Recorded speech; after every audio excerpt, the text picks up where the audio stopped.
என் வாழ்நாட்கள்ல நான் எதை பிடித்துக் கொள்ளணும் அப்படின்னு நான் கேட்டேன். அதுக்கு சில ஆப்ஷன்ஸ் நான் கிட்ட சொன்னேன்.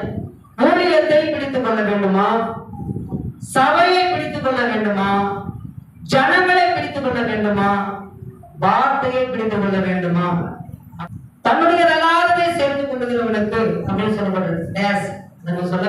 சொல்லக்கூடாது. அப்ப என்னுடையதை நான் என்ன செய்யணும்? சேர்த்து வைக்கணும். எனக்குரியது வார்த்தை, உங்களுக்குரியது வார்த்தை.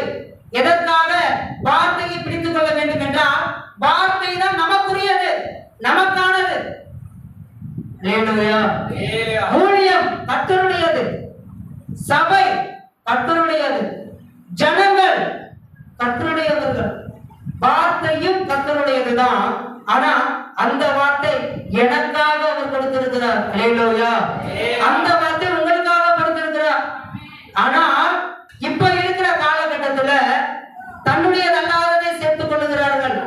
அப்படின்னா ஊழியம் என்னுடையது அல்ல, ஆனா அந்த ஊழியத்தை நான் பிடித்துக் கொள்ள வேண்டும் என்று அதற்காக சில காரியங்களை செய்கிறேன். உதாரணத்துக்கு சொல்றேன், சபை என்னுடையது அல்ல, அந்த சபையை பிடித்துக் கொள்ள வேண்டும், பாதுகாத்துக் கொள்ள வேண்டும் என்பதற்காக அதற்காக சில காரியங்களை நான் செய்கிறேன். ஜனங்கள் என்னுடையவர்கள் அல்ல, அவர்கள் முடியவர்கள் இங்கே இருக்கணும், என்னை விட்டு போய்விடக் கூடாது என்பதற்காக அவர்களுக்காக சில காரியங்களை செய்கிறேன். ஆனா எனக்குரியது வார்த்தை, அதை நான் கடைபிடிக்கிறது இல்லை. அதை நான் என்ன செய்யறது இல்லை? கடைபிடிக்கிறது இல்லை. காரணம், நாம் கொஞ்சம் ஏமாளியாக இருந்தால் நம்முடைய ஊழியத்தை பறித்துக் கொள்வார்கள். நிச்சயம். நாம் கொஞ்சம் சோம்பலாக இருந்தால் நம்முடைய சபையை, அதாவது நாம் விவரம் இல்லாமல் இருந்தால் நம் சபையை பறித்துக் கொள்வார்கள். நிஜம்தான்.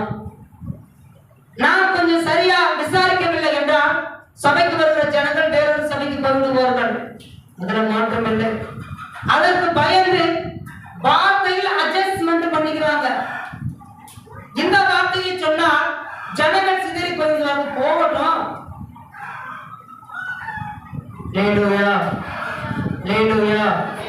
வார்த்தையை பிடித்துக் கொண்டால் சபையை பாதுகாத்துக் கொள்ள முடியும், ஊழியத்தை பாதுகாத்துக் கொள்ள முடியும், ஜனங்களையும் பாதுகாத்துக் கொள்ள முடியும். அல்லேலூயா.